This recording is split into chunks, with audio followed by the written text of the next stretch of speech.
we are doing way too much with catchers right now as catching instructors. And because of social media and the monetary gains that you can have through self-promoting, I think we're overcoaching the position. And again, my algorithms on TikTok and Facebook are going to be nothing but catching because that's what I look at. And I go back to some of the mindless drills that, Ken, you said it's for clicks and for money and kind of essentially for fool. You didn't say this, I'm going to say it. Essentially for fooling parents. At the field, in your car, or on your couch, get your fast pitch info from the coach's mouth.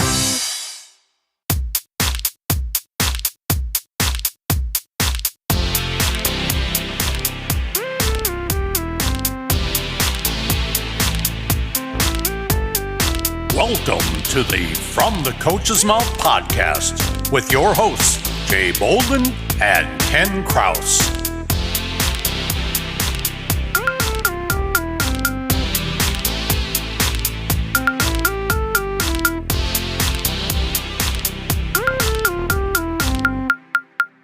Hello, everyone. Welcome to the From the Coach's Mouth podcast. Once again, this is Ken Kraus, here as always with my good buddy, Jay Bolden. Jay, how are you doing this morning? Hey, Ken, I'm doing actually pretty well. Things are going good. I'm finally on summer break, so I'm excited about that. Trying to get that schedule all in order. It's just different. It's when the schedule changes and things move around. It takes a while to just adjust to it, but things are going good. How about yourself? Yeah, I'm doing pretty well. Yeah, I figured you were off of school now because I could see in the background a nice homey atmosphere rather than the dungeon or the car. So yeah, that's true. So it's nice to be home and sitting here in front of my desk, which is a lot better. So, but things are going good. I'm ready. Recruiting season is upon us now, so get out there and not just see my own kids do stuff, but go check out some kids that we're looking at. And I'm excited to get out. We're going to get out there this weekend and go watch some kids and see what we see. Well, that's good. I was going to ask you, I can't remember, is your facility air conditioned? The facility that I do my lessons at? Yeah. Oh, yeah. I'm too old for that stuff, Ken. I'm not as brave as you out there, in the heat and all that stuff. We're air conditioned. We've got fans. I like to keep it a nice, cool 70 in there. So I don't get out there in the elements anymore. It's just, I don't have the gusto that you still do. Yeah, I do like being out there. And then there are some days when I go out there and it's like, I probably shouldn't. But I figure, I'm going to give it a try, and then I'll text my kids afterwards, survived another round. So no inheritance yet. You are a brave soul getting out there in some of those, in that heat and humidity out there. So I don't know how you do it. But props to you. At some point I was just like, nope, if I'm going to do this facility thing here, we're going to find one that has air conditioning. So that's a good idea, because there are definitely some where there's no air. And they try to open up the garage doors or something, and I don't think it's any better. No, not at all. So, well, enough rambling from us today. Do you want to give some information about this awesome guest that we have today? Yeah, I sure do. All right. Okay. Well, we know our last Jay and Ken episode a couple of weeks ago was pretty pitching heavy. So this week we're excited to speak with a guest who's an expert on the other side of the dish. Catchers rule, people. The Michigan native began his career as a youth league and high school baseball catcher before going on to play 4 years at Spring Arbor University, an NAIA school in Michigan. After graduating with a Bachelor of Arts degree in elementary education, a degree he is currently putting to good use as a sixth grade teacher at Augusta County Public Schools in Virginia, our guest went on to coach baseball and softball at the travel, high school, and collegiate levels. In between stints as a catching coach for Bridgewater College softball program in Virginia, where he is currently a volunteer assistant, he was a head coach in high school. His resume also includes time as an assistant baseball coach at Southern Virginia University, again specializing in catching, as well as working as an associate baseball scout, first for the New York Mets organization for 11 years and later for the Philadelphia Phillies organization. Never one to sit still, our guest also served as the lead instructor at catching clinics around the U.S. and is the author of 2 books, The Tools of Greatness, The Complete Catching Guide, which is in its 2nd edition and can be found on Amazon, and Hitting Home with Fundamental Purpose and Intent baseball, and softball hitters. Ladies and gentlemen, please give a warm From the Coach's Mouth podcast welcome to the amazing Bobby Humphrey. Well, thank you very much for having me. This is fun. I enjoy just dropping as much knowledge as we possibly can to anybody out there that's going to be listening. So I appreciate that. I'm very passionate, obviously, about the position and always willing to talk about that and various experiences that I've had, which are kind of, I guess, in a way, complex. Kind of done it all with the exception of professional, bounced all over, coached teams out of, Northern Michigan, Boise, Idaho, in Virginia, camps all over. So I've got certainly a diverse background. Well, we're happy to have you here because honestly, as a former catcher myself, I feel like the catchers never get enough love. People are always looking out for the pitchers. They're always looking out for everything else. And then the catchers who are wearing all the gear and squatting down and doing all these other hard things are just expected to be there. Yep, absolutely. And I'm always that, I'm certainly catcher's biggest advocate, like at the college level. And anytime we throw, a shutout or maybe a perfect game or something like that, I'm always right there to remind everybody that the catcher's had a lot to do with that. Yep. Absolutely. Yeah. I always say a really good catcher makes your pitcher even that much better. So it's 100%. You got to have good catchers make pitchers look even better, Ken. That's just what I feel. So, yeah. Absolutely. All right. Well, why don't we get into it? We've got a few questions for you today, starting with just, tell us a little bit about your early days playing youth and high school baseball. Yeah, so I didn't play in the 60s and 70s like like what we see on the movie Sandlot, but I still think that I had a very, very blessed upbringing in terms of improving my game and constantly playing baseball with friends versus, always being in that structured environment, which can be certainly good, but I feel very blessed how I grew up. So when I played travel ball, it was with my friends all summer long, and we didn't come from all over the place, which again, that motto is perfectly fine, but I certainly look back very fondly of being able to play with a group of guys for many, many years. So, and then I played high school ball in Traverse City, of course, Traverse City Central High School. And, I had some fantastic mentors starting off. Coach Gerhardt left before I got to varsity, but he was kind of that first catching coach for me. And then when I got to the varsity level, Ian Hearn, who is now coaching out of the Grand Rapids area in Michigan, he was the head varsity coach and one of the first Hall of Fame coaches that I had the honor of being a part of. And then I actually had a catching coach that I'm gonna have to give a shout out, which, it's hard to find catching coaches at the college level, let alone high school. That's almost non-existent, but Brad Ballantyne was that first one that kind of beat the crap out of me my junior year on those late nights before the season started. And it was awesome. And I have so much thanks to give to him too. But so, yeah, that kind of rounded out. When we played travel ball again, as I got into the high school level, it was all of us high school guys for the most part. We just kept playing together and just traveled the Midwest and had lots of fun. So, Bobby, I want to ask you, were you just a baseball guy growing up, or did you play any other sports like football, basketball, or?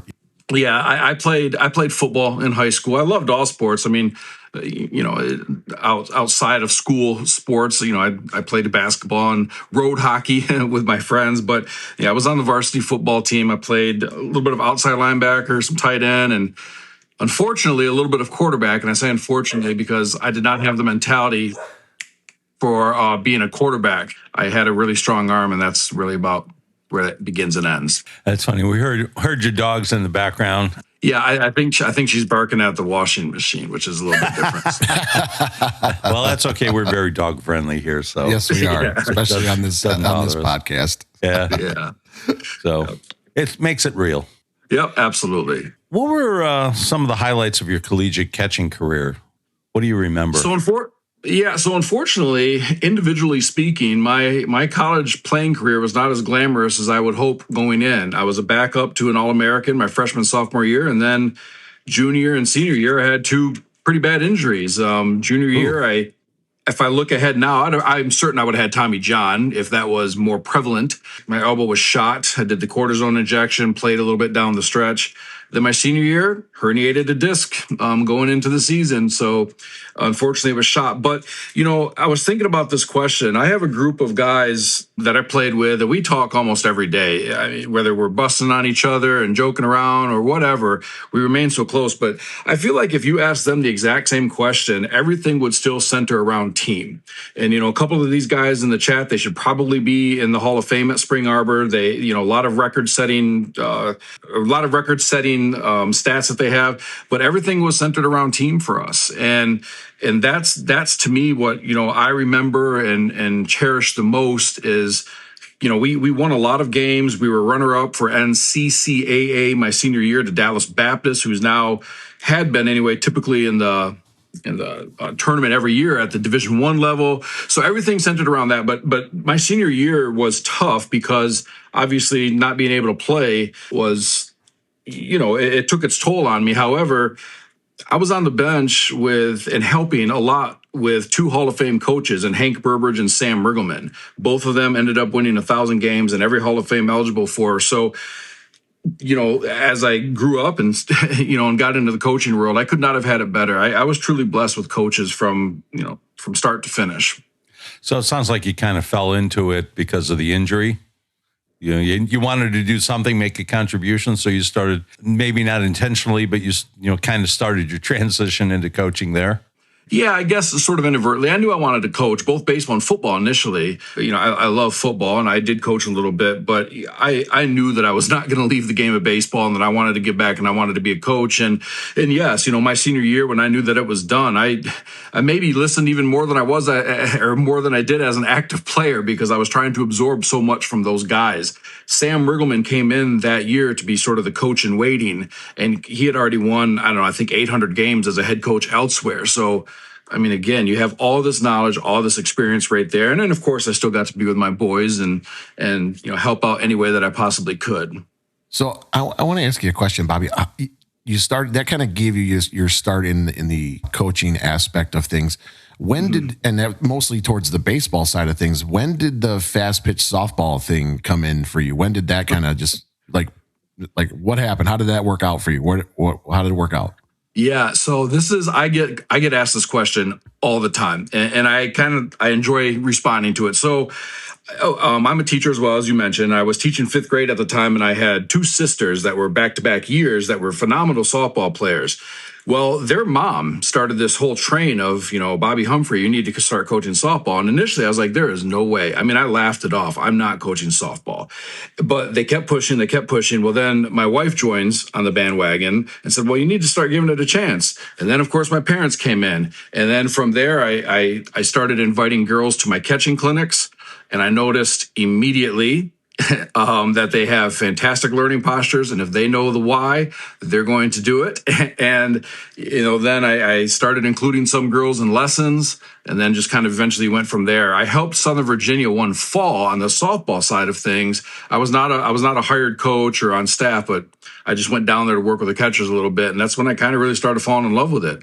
And then that spring, I helped a local high school, and then that fall, I went to Bridgewater College, and I love it. I have no desire to go back to coaching baseball full time. I'll work with baseball catchers now and then and things of that nature, but I love the sport. Yeah, it is funny how many baseball people, when they get exposure to fast pitch softball, they just fall in love and they can't imagine ever going back. I think one of the most famous examples of that was Mike Candrea. Everybody knows him as this great coach from Arizona, as a softball coach, and won all these national titles and all that. But he started out as a baseball coach. Yep. Yeah, absolutely. And I'm a very sort of I'm very driven and relentless in learning. And when this kind of became an idea, I used every resource that I had. And some of those coaches that I went to were they transitioned from boy sports to girl sports, and they too said they'd never go back. And it wasn't just softball; it was basketball as well. And like I said, I just fell in love with it. The game is not that different, luckily, which was new, good for me to hear and good for me to experience. So I was able to, translate much of what I have learned and had done for years in baseball. What do you think is the toughest part, or what's the biggest difference between the baseball catching and softball catching?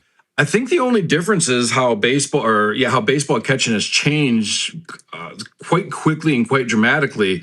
But I'm very comfortable working with both baseball and softball and meeting them kind of where they need to be in terms of some of the new technique. I mean, just this week I worked with a baseball player, and on the I guess which we consider a new secondary. They shift a little bit, come up off one knee, and they're a little bit more squared to first base, really getting their shoulders aligned with second base. So anyway, it's a whole timing thing that we had to work through, and to me, that was an easy sort of transition to work with this kid for a couple of hours, even though that's not something I necessarily teach on the softball side of things with that setup where they're basically their momentum's coming through and up on the pitch versus for the most part in softball, whether we're on one knee or whether we're on 2 feet, things are a little bit more traditional in a sense.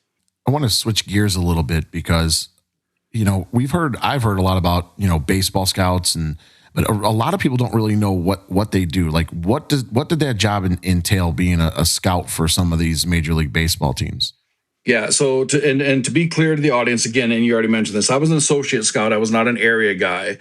And things have also changed in the scouting world too, which is unsurprising, I suppose. My job was to basically collect a list from my supervisors for both the Mets and the Phillies when I was with them, and to go out and to run reports on these players. Now, some of it could have been as simple as how are they against high velocity left-handed pitchers? Because they're already on the radar as a scouting director, even if they're the elite of the elite, of course, the general manager even knows of them. So it could be something as simple as that. Or it could be that I'm seeing these players for the first time blindly, and I did a whole report. So scouting, I think some teams still do it, but I think some teams are getting away from it. Scouting used to be on a 20-80 scale. So every tool, or for your pitcher, every pitcher was scored on a 20-80. So 20 is obviously very poor. 50 is MLB average. So when you give a 50 for 50 power, you're saying that they have MLB average power right now. And then 80, you're talking like Aaron Judge type power. So, there were times I would do full reports with a lot of notes, body composition, anything that I had on character and makeup. And then, again, score 20-80 and give reasons why. And but for area scouts, a lot of them, it's vetting the player to make sure they're not missing any character issues, digging in on injury reports, things like that. And for some, they've tracked them for a couple of years in college before determining, draft slot and things of that nature. But this past spring, I had a conversation with an area scout and just talked about how it's gotten so much more analytical than it is that 20-80 scale. So I loved my 17 years doing it. I learned so much, and I got to be involved with some pretty neat stuff, having conversations with a scouting director about, hey, we're going to take this guy in the 5th round. That, I stayed in the background. I stayed in my lane. I knew exactly who I was and what I was not. But you just talk about an overall learning experience. It was great. But yeah, things have changed so much to the point now that I'm, I still wish I was doing it, but at the same time, I'm not missing it as much because it is different. So just curious, I don't know if you've seen Moneyball. I've seen my. Yeah. Okay. When they have the meeting and all that, I mean, did you also evaluate them on like the quality of their girlfriend? Remember then Moneyball, they say, ugly girlfriend means lack of confidence. Right. No, I was never a part of those types of conversations. That's funny. There's lots of conversations that happen up in those stands that maybe are a little bit more private, but nope, nothing like that. So yeah, that's funny. All right. Well, we did bring you in. We want to talk very specifically about catching today. I think that, again, it's in many cases, it's an undercoached part of the game. I think that, coaches, head coaches, even assistant coaches, they'll try to learn something about pitching. They'll try to learn something about hitting, and then they'll try to convey it right or wrong to their players. But then as far as catchers go, they just say, here's the gear, get behind the plate, and then go ahead and go. So what do you think the state of catching is generally in softball right now? Yeah, so that can be a little bit of a loaded question because, again, I'm maybe a little bit more passionate, obsessive about the position than others. we're always, every coach, any sport, we're always trying to advance, always trying to get better, figure out different ways, different technique, anything that can improve the program and the players. I think generally right now, especially what you're seeing on TV over the last couple of weeks in the College World Series, there's a lot of really, really good catching. But, for me, I think catching catching coaches are more effective when we individualize it versus cloning and sort of expecting everybody to do the same thing. And, what I'm seeing for the Atwood girl at Texas and, Texas Tech catchers, there are a lot of differences. And I have what's called a catching coalition. It's kind of a cheesy name, just girls from all over the country that I work with. And, we highlight some of these types of things that we see on TV that, look, not everybody has to be the same because it ends up, it's more about efficiency than style. And I do like to kind of highlight that. And we have to have frank conversations that there were some catchers, in regionals and super regionals that were not necessarily what we would consider to be really strong. I think the state of catching is always growing. You can summarize it with that. So I want to ask you here. I'm glad we're digging into this a little bit here and talking about things. What do you think the most important skills are for a catcher? Like, where do catchers get their bones, so to speak? It starts with receiving, and we are, and I just already used the word obsessive, but we are obsessive with receiving at Bridgewater to the point that we have an analytics sheet that we keep track of every single game, every single pitch when the ball is thrown within the zone. I won't get into that too much, but we have what's called a good move and a bad move. And if it's a bad move, it's a negative. When it's a good move, it's a positive. It just means how we're meeting the ball, how we're beating the ball, and, staying quiet with our glove. But I also think that receiving is often overlooked because, especially when you get to the college level, sometimes coaches want one thing, and that is making sure we throw runners out. So we're looking at the arm strength. But, we take a great deal of pride in how we receive and how we're getting corner pitches, staying low with our gloves, and ultimately, of course, helping the pitchers. When I do clinics, a lot of times they're focused just on throwing because that's something that can, within reason, improve pretty quickly and sometimes pretty dramatically, whereas receiving takes hundreds and thousands of reps. That to me right there is what separates good catchers, is really, really great receiving, being extremely quiet, no herky jerky movements. We're not stabbing at the ball. And I also don't like some of the MLB style of ripping all the way to the middle of the zone either. We don't teach that. We teach getting in the corners, of course. But anyway, we could talk receiving all day. And sometimes receiving is the most mundane part of catching because there's not a magic wand. We can come up with any drill that we want, but really it just takes a lot of reps between bullpen and pitching machine and just doing it right. We practice receiving probably 60% more than anything else. So, Bobby, I want you to give some information to people that are listening to this podcast. My experience has been that the catchers don't get a lot of work, right? Mm-hmm. They're there. They're usually catching a bullpen or coach wants them to go hit, right? So there's not a lot of stuff or time because of restrictions at the collegiate level where you can spend a ton of time with catchers. So if you could maybe just share a couple drills that you would be like, these could be some of, or things that catchers should be doing maybe even on their own, because again, like I said, we never had a lot of time to work with catchers on receiving and blocking because they're either catching a bullpen or they're hitting. One of those two things are happening. And so what are some things that catchers could do? And I'm talking just like on their own and maybe after those bullpens or, after they're done hitting, even at the collegiate level. Yeah, I think, it can be a little bit difficult to explain by words without showing, of course. But when I think of the receiving side of things, weighted ball, weighted wristbands, and pitching machine. Those to me are the bread and butter. And again, I don't want to rant too much, but oh my goodness, we look at social media and some of the drills the kids are doing and they have no purpose, no intent whatsoever. Yeah. Sometimes we overcoach collectively as a society. And I think it's important that we also focus basics. But there are some purposes to those drills, but they're basically just to get clicks. Oh, 1,000%. Oh yeah, 100%.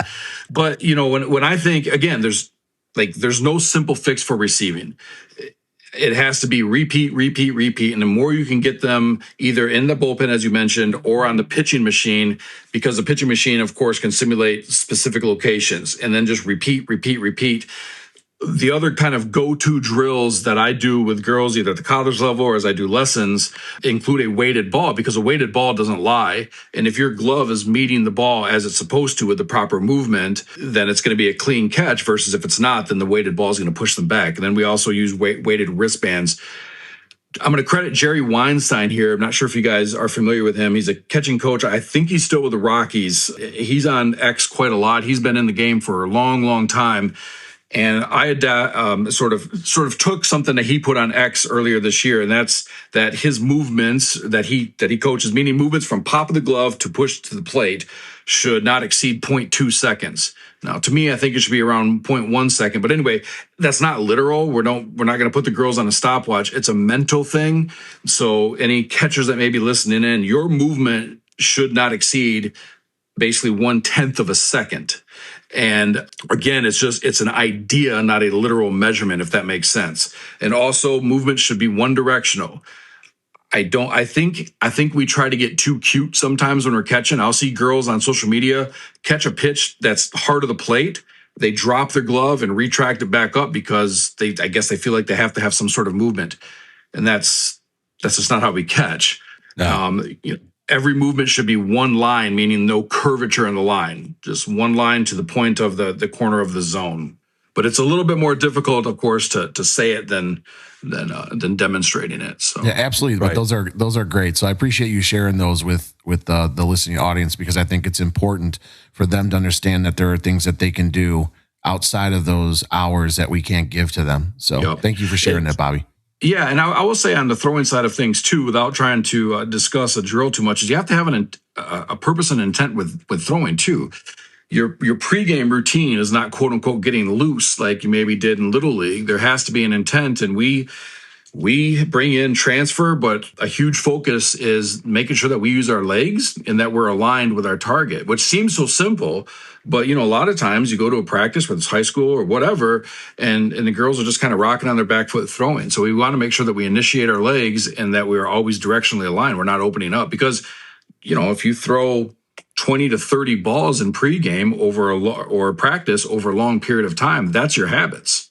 Of course, you're developing your body movements and mechanics through that. So a lot of times people want to come to me, well, how do I fix your arm? How do I fix your arm? And I don't quote fix arms. It's about having a good throwing routine, because you don't want to really mess with the kid's natural throwing ability and natural arm slot, especially through verbalized words, because then it can be counterproductive. I work with catchers a little bit, some lessons. And one of the things I always try to tell them is when you're doing bullpens, don't think of yourself as you're there to catch for the pitcher. Think of it as the pitcher came to give you practice on your techniques. So don't just, lazily receive. Get in there. Try to stick that pitch. Try to frame that pitch. If the ball goes in the dirt, at least part of the time work on blocking. And I think that's, how do you feel about that? I am in complete agreement. Now, as I consider myself a relatively tough catching coach, but I'm also extremely empathetic, right? Because I did it. So I am very well aware, as everybody here is, that catching bullpens can be really hard and mundane, especially if you're not rotating out. Now, we're in a good situation at Bridgewater College where, we have a good system. You're not just catching for an hour, but especially earlier on in the year, and I say in the like the spring season, we have a sheet that every catcher has a responsibility to receive the correct way. And I'll sit there and watch, and I'm not like standing over top of them like a drill sergeant. Oh, you missed that one or whatever. But I am collecting, again, like we go back to positive and negative glove action. And earlier on in the year, Coach Meg, who's amazing at Bridgewater, she used it as one of the team competitions. There's an offensive competition, defense, pitching, whatever, and receiving positive and negative glove action was part of that earlier in the year in February. So yes, we just call it an accountability chart, and I think that kind of puts us in the minority, but that is a heavy focus. Very good point. Now, I'm going to ask you about this too, because one of the big trends that is happening right now in catching is the one knee down. And I know that came up with trying to get the low strikes, which, seem like they're going away in the NCAA anyway, as I've been watching the Women's College World Series. Are you a fan of that technique? And if so, what do you think the advantages are? And if not, why not? Yeah, so I'm a fan of whatever is going to be best for the girl. So that's if I could summarize my entire sort of coaching approach when it works with catchers, it's what's best for them. Now, that's not an answer, right? That's a non-answer. So I'll say this. In the fall, because we have a couple freshmen coming in, and obviously the girls that have been there, we do both. We'll be on a knee, we'll be off. But ultimately, it's up to them. And I go back to, I really, really am sort of the antithesis to making everybody do the exact same thing. I don't want them to be successful because of a style. I want them to be successful because of their body movements, their body mechanics, and what they're comfortable doing. So we had 2 starters this year, because we split. One girl was exclusively on one knee, even with runners on. And I didn't change anything because, again, I didn't want it to be, quote, my way. She came from a junior college. She had worked with Kirsten Cox out of Tampa Bay, Florida, who's got a big name in the coaching world. So I wasn't going to change her up as long as she, again, was efficient. She did very well. Our other number one, when runners are on base, was never on a knee, sometimes on a knee when there were not runners on base. So it's whatever's going to be most efficient for the player. I don't do it because of a style or because somebody on TV does it and it looks cool. But you go back to the why, the girls have to understand why. And to me, there's 2 big whys, and that's, of course, being below the ball, sinking your hips, whatever, catching the low part of the zone, which is, of course, where pitchers want to live. But it's also to help kind of anchor them a little bit from being too loud in the upper body. Ultimately, it's up to them if we're efficient. If I don't feel like we can move or we can't get the pitches, then they won't be. I had a girl several years ago that's now graduated from Bridgewater. She didn't have the hip flexibility for it. So again, I think that there's probably some coaches out there that would almost mandate for her to be on one knee down, and she hated it. But she was effective receiving all parts of the zone. So again, we weren't going to force her to be one knee down. She never was. Runners on, runners not on. So it's based on the player, but it's also got to be based on their success and if they're efficient. Makes sense. Yep. Blue, timeout. Hey, Jay, on a scale of 1 to 10, how important do you think brush contact is for pitchers? It's pretty high up there, Ken. Probably a 10, since it's hard to get maximum speed or accuracy without it. Yeah, I agree.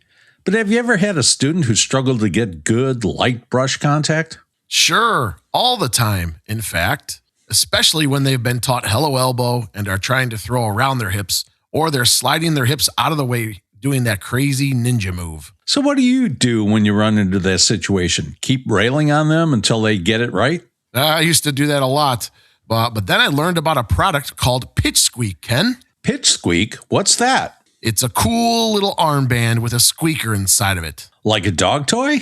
Yeah, kinda. So how does it work? Well, you slip the armband onto the pitcher's forearm and you set it so the squeaker is where the brush contact should happen.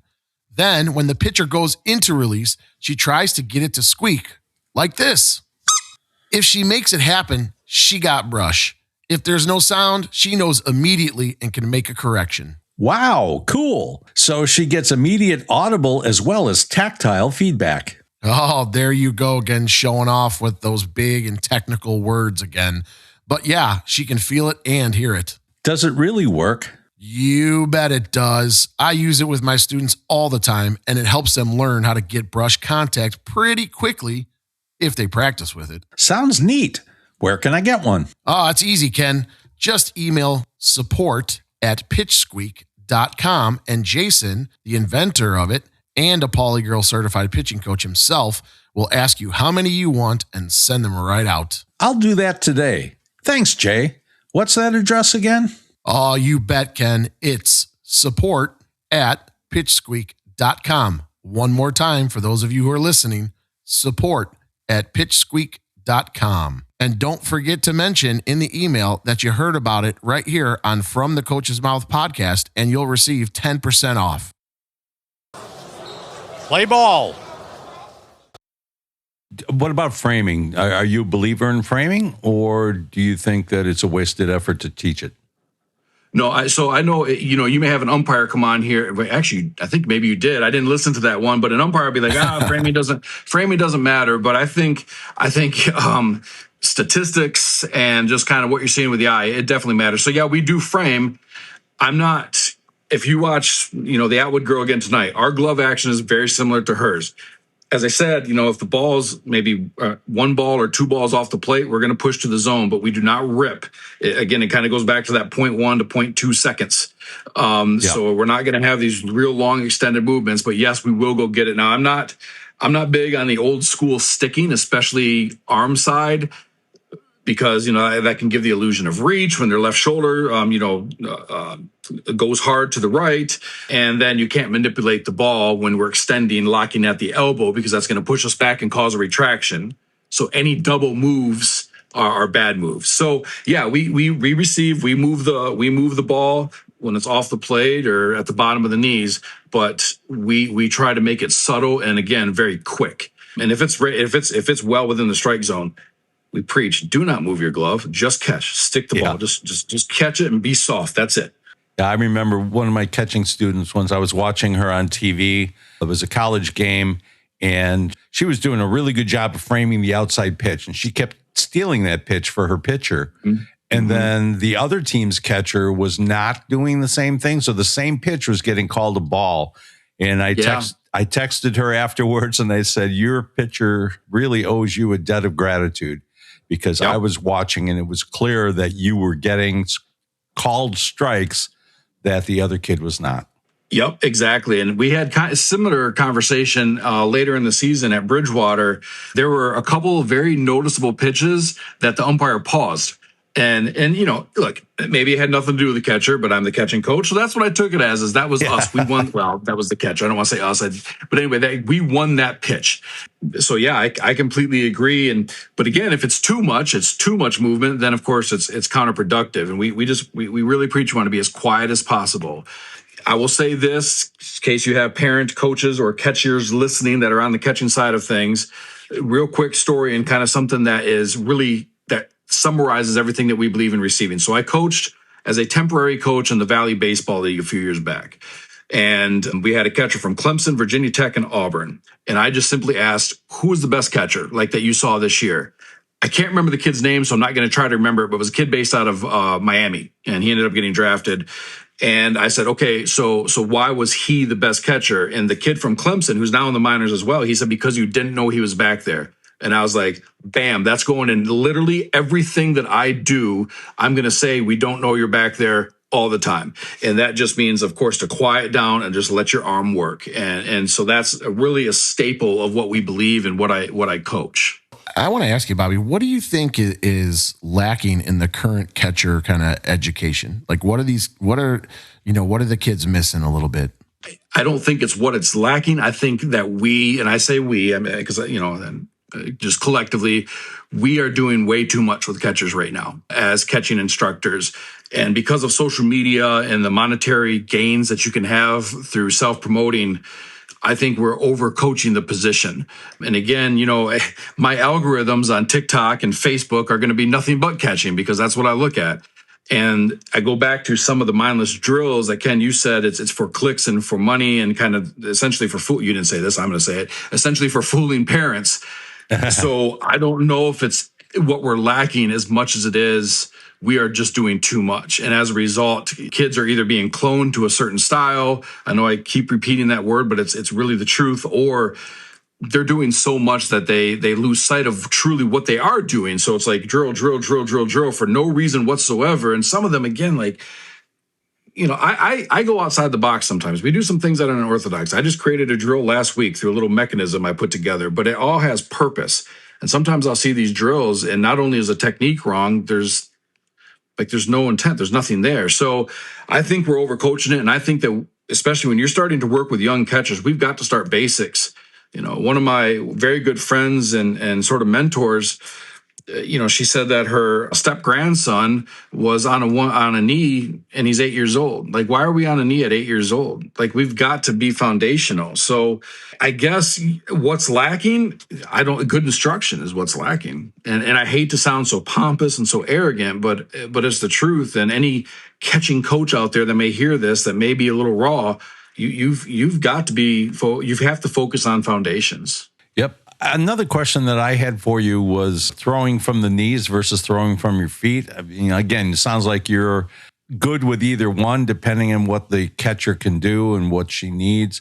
It just seems like there's so many coaches, especially like head coach types these days, that insist that their catchers have to throw from their knees because that's going to be faster. They have these kind of belief systems that go into it rather than the reality of it. And again, how do you feel on that?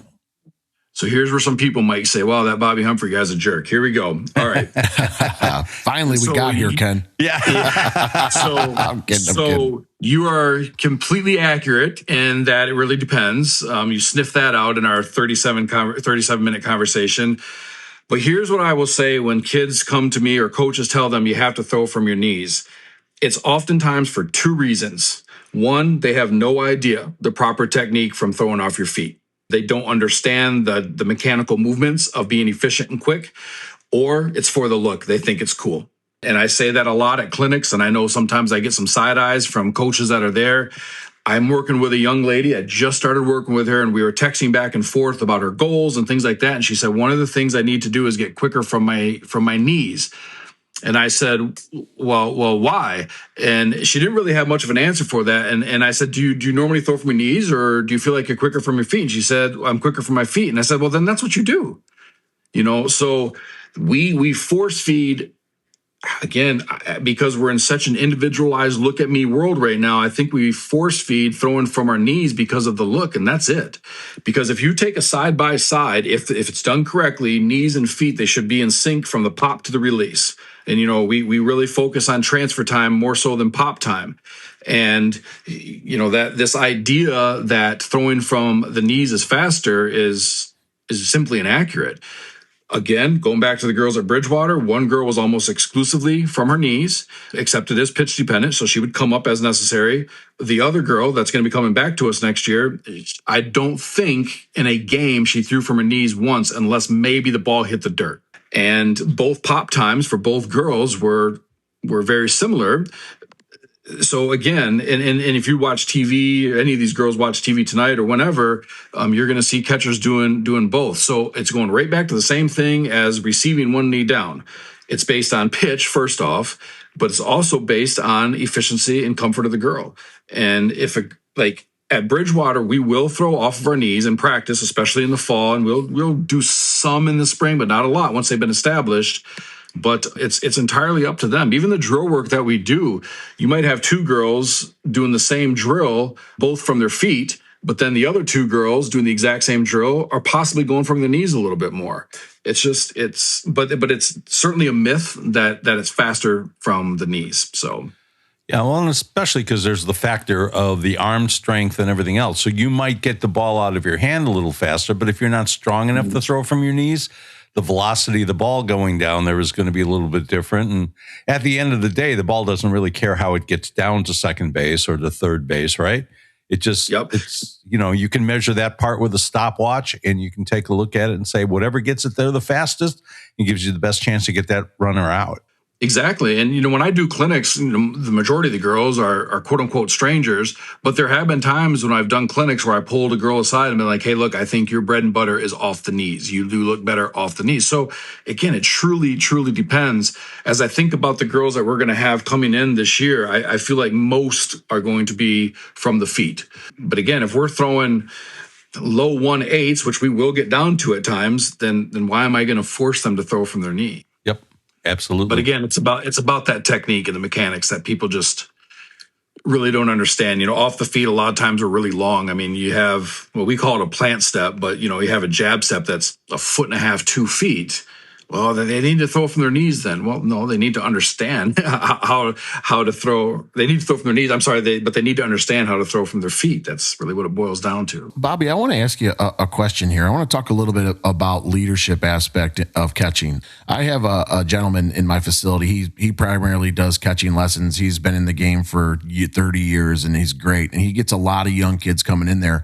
And it'll be great because sometimes he'll actually stop his lesson because he'll talk about how the catcher needs to go out and be be like, hey, runner on one, and, kind of instruct the infield.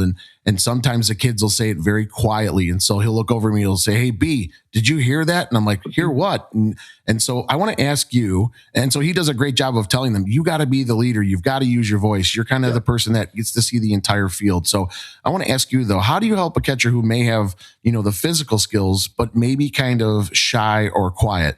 So that happens a lot with freshmen coming into the college season. And I think this centers more around confidence than using their voice. Obviously, we need to have a loud voice, but I think it begins with that confidence. So for example, you have a relay coming in, and okay, should we go 4? Is it a relay, or should we cut it off and go 2? So I think the way that we help facilitate that is to put them in those situations as much as possible, and to obviously guide and coach them all fall. We focus on that and developing a voice and being louder. It's fun, so I talked about Brad Ballantyne, my high school coach.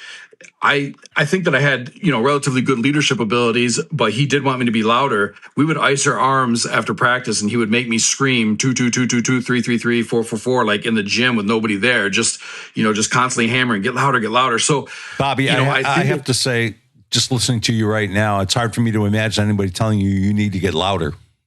Oh, well, maybe things have changed a little bit over the years. No, so that's funny. No, so I think every kid is different, and what makes them tick. For us, it's the repetition and certainly the modeled leadership for upperclassmen.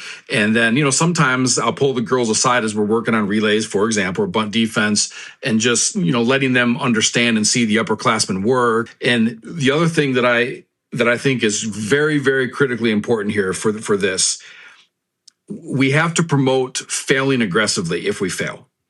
And in the fall or practice, or even in tournament play, that should be acceptable. Like, if you're going to yell 4, 4, 4, 4, 4, but maybe that play isn't there, just do it aggressively, do it loud, instead of being timid and indecisive. So failing and having that failure to lead to success. Yeah, I want to add something there, Bobby. I always talk about, I'm helping my daughter's 11U team coach them. And I tell them all the time, I don't want you to talk in question marks. I want you to talk in exclamation points. Yes. So It's not a question. It's a statement. Make the statement. Don't talk like you're asking questions. So that's just something I want to throw out there. I try to tell them all the time. Maybe it's the wrong statement, but we're going to talk in exclamation points, not talking question marks. Yeah. I love that. And I'm stealing it. Yeah. Catching if you want to be a catcher, it's not a popularity contest. In my opinion, I always told my catchers, if you want to be popular, you're in the wrong position. You need to be out there, and you need to be able to call things out, hold your teammates accountable, even if they don't like it, and, just have the confidence to do that. So along those lines, let's say you're out evaluating a couple of catchers, and you see one who's really got the good physical skills, but hasn't really developed the leadership. And then on the other side, you see one that maybe hasn't quite developed their physical skills, but has great leadership. Which one are you going to lean toward? So, it kind of depends. So what they're showing on the field is, to me, the very first thing that I'm looking at. So is the leadership how vocal they are, or is it also showing the energy and the passion and not hanging the head when it's 1,000 degrees out in the summer? I think those intertwine, and I'm certainly going to be a little bit more attracted to that catcher that has, again, that those leadership traits, but also the passion and the positive body language. But if it's just a situation where the girl, she's working hard, she's busting her butt, she's not doing anything wrong, but she's a little quiet, that's not necessarily going to be a turnoff for me. So I guess if it was in that literal comparison, I'm going with the girl with a little bit better tools, unless, of course, there's the poor body language and, she's blocking balls and hanging her head and shaking her head and getting mad at the pitcher. Then, of course, we're walking away from that. So, so tools certainly matter. Yeah, I guess I was just looking at it as, which do you think you can, or is easier to develop or more reliable to develop, the tools, the physical aspects of it, or can you take a kid who's quiet and turn them into that kind of vocal leader you're looking for? Yeah, I think we can do both, but again, as long as everything is positive on the field, I'm probably leaning towards those tools, especially not just the tools in terms of throwing, blocking, but the athleticism, because athleticism unlocks so much more when you get to campus in the fall and you have to go through a grueling season. So, we want our athletes, we want girls with strong arms, and we can develop the leadership for sure. But again, the poor body language I'll go back to, that's not something that we're real interested in. Yeah. Bobby, give us you talked about you do a lot of clinics and stuff like that. Give us, describe your catching clinics for us. Like, what's the structure and what's, the focus of it? Yeah. So for years, I always did really, for lack of better terms, big catching clinics in regards to time. Like, we'd be out there for up to 5 hours sometimes, and we would do receiving, blocking, and throwing. Over the last couple of years, I kind of gotten away from that, only because, like, if you can't block, you're not going to catch. And it's more of a mentality than it is a physical trait. And then I feel like, I don't want to say a waste of time, but when you have 16, 20 girls and you're working on receiving, I had to kind of step back and think, okay, are they really getting a lot from this? Because to me, receiving has to be more individualized. Now, if I had, 10 other coaches with me and 10 pitching machines, then that would be effective. But so anyway, I got out of that. And over the last couple of years, I focused on throwing. Now, that's a little bit painful to say, because I just said in this podcast that receiving is what we're so much more focused on. But with the throwing clinics that we do, they should leave better through the education that they get from us, through the repeated drills. And then also, I invite, as long as it's in a place where there's enough room, I invite parents to come in and watch as long as they're not coaching, and to take video. But then also at the end of it, they leave with a packet of all the drills in the same order that we did them. So, they get this instruction, we go through all the drills, and then they leave with a packet. And typically, I offer this for free if they want further support on creating skills videos, because I hate Game Changer. That's another conversation. But anyway, skills videos on how to, message college coaches and such. I'll still support them if they want to after the clinic. So my structure is right now throwing, and we call it advanced throwing because it moves very quickly. And it's not necessarily, at least what I'm doing right now is not necessarily for beginners, but it's an intense camp and something that I've gotten a lot of positive feedback. All right, I want to change gears a little bit, talk about the portal and NIL money. I know it doesn't really affect the NAIA level, but I'm sure you've seen the effects of some of that, and it kind of ends up trickling down through. How do you think that that's changed recruiting, in your opinion?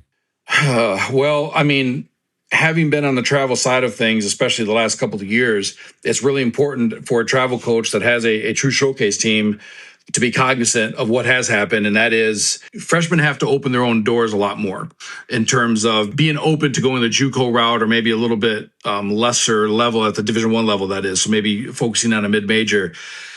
So I think I don't want to say taking away opportunities from freshmen, but it certainly made it a lot harder. I mean, we're seeing some of the best teams in the country right now that are very reliant on portal kids. And I'm not throwing any shade at that at all. It's what it is. That's where we're at. I think parents and players need to understand a little bit more about particularly like the JUCO level, which I'm an advocate for. Or do you want to play, or do you want to tell everybody on Facebook that you went to, whatever P4 school? So I think you had a great seat for the game. Yeah, exactly. And at the Division III level, we don't have to we don't deal with that a whole lot. But, I certainly have opinions on the transfer portal and things. But look, every kid has to do what they feel is best for them. But, coming from parents and coaching styles in high school and college, that's team. It's a little bit frustrating for me to see players, whether it's football, baseball, softball, whatever, going from one school to the next for 4 years in a row. I think, societally speaking, we're losing sight of what the overall big picture of athletics is, which is the greatest forum for maturation and development. And so that can be different or difficult. I think it diminishes the team first mindset. Tom Brady, I'm a Michigan boy, so I have to be a little bit of a homer here, but Tom Brady had a good soundbite I heard a little while ago about working through things and having life be hard is what helps you to improve. And he's the greatest quarterback ever, whether you hate him or like him. And I think when you can just leave at a drop of a hat to be in a place where it's a little bit more comfortable for you, I'm not sure that that's going to develop you as well. Now, again, some people, you're not going to sit the bench for 4 years. I get that. So some people always have, reasons for leaving, but sometimes it's good to go through battles and challenges because that's really what's going to help us in life.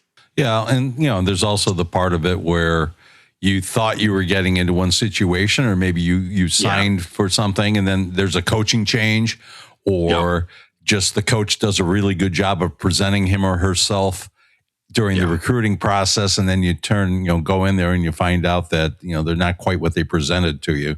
So, I think that the idea that making it easy to leave once is probably a good thing. I think that maybe the unlimited part of it is getting a little out of hand. At some point, if you made two bad decisions, well, then you're going to have to live with it and learn from it. Yeah, I agree. And, like I said, I want to reiterate that everybody's got reasons and sometimes they're completely valid. But if it's just because you don't want to compete, I'm not sure how that's going to benefit you later on in life. Agree. Yeah, I agree.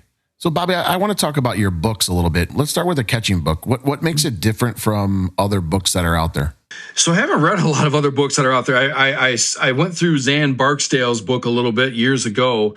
I wrote this the first time in 2013. Then I did the second edition in 2015, and I wanted to make it unique. And here we are, how many ever years later, and things have started to change already from what I wrote in the book. But there's some pieces in there that talk about practice planning and recruiting. And then I did have a kind of a segment of a chapter dedicated towards the scouting side of things. So, broke down those 2080 scores in terms of the ranking of the tools and things. But I don't know that there's a whole lot of catching books out there now because everything's gone, of course, YouTube and TikTok and everything else with all these alleged gurus and such. But, I think for me, the book is a good foundation. I did not get too carried away with the cerebral aspect of it because I wanted it to be accessible for youth coaches and youth families.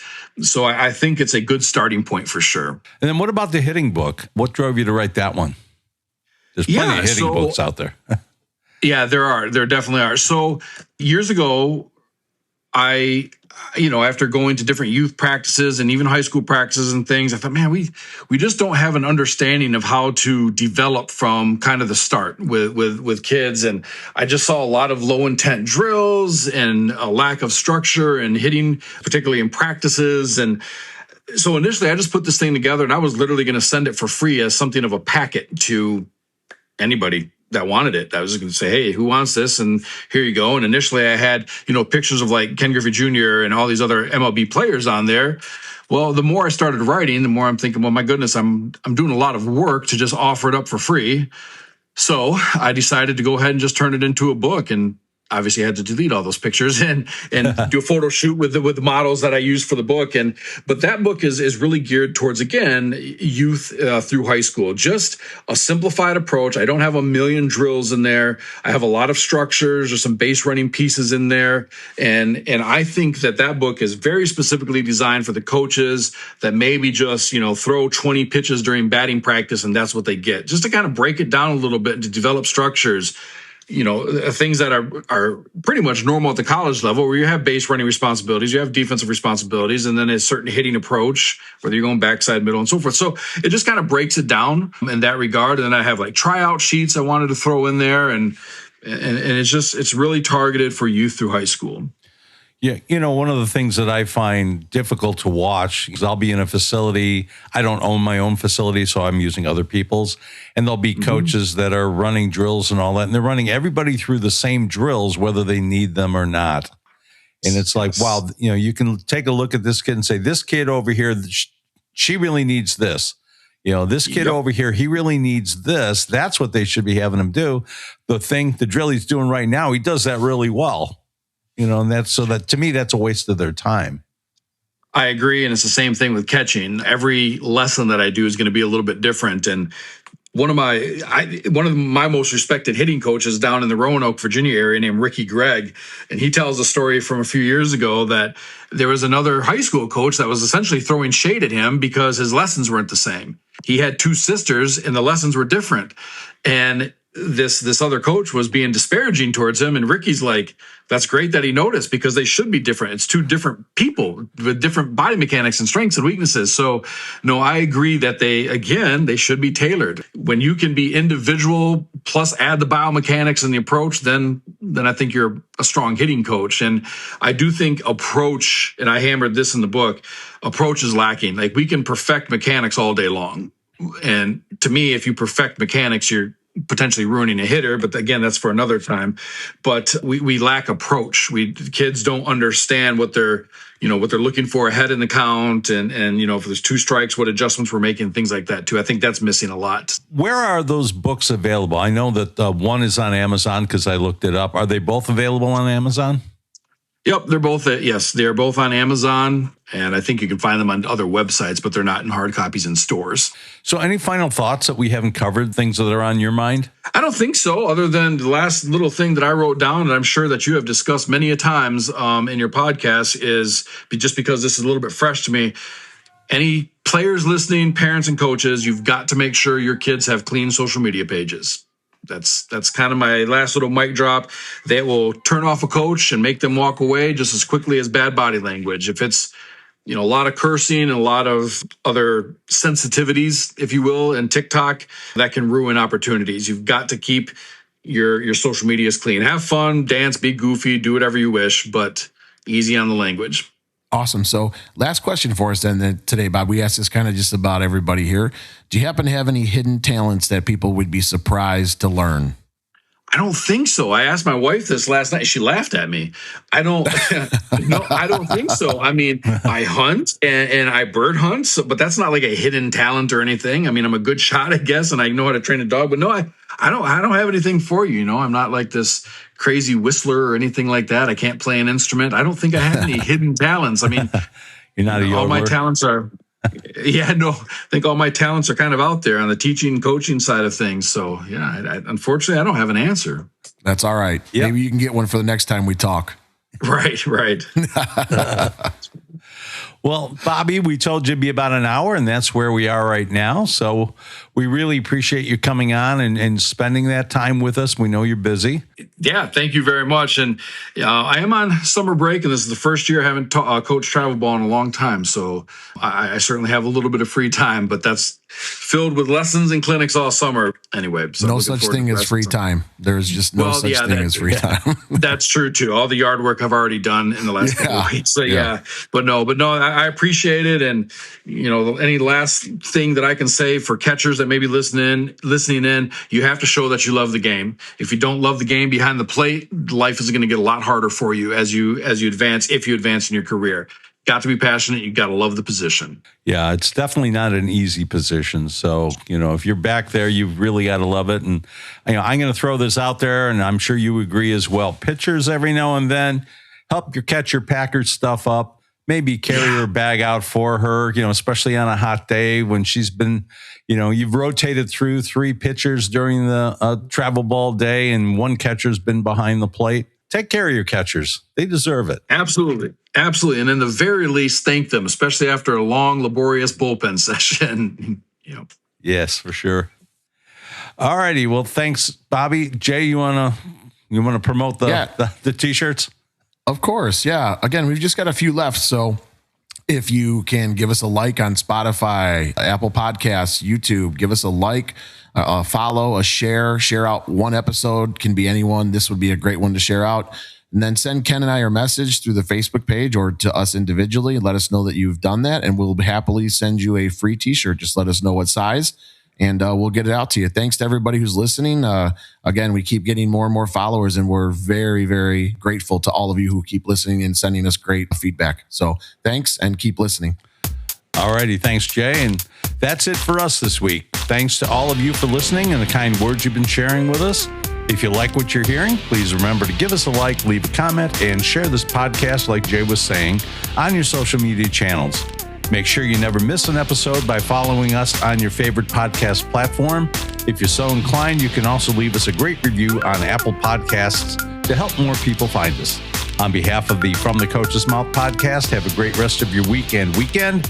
And to my youngest daughter, Kimmy, happy birthday.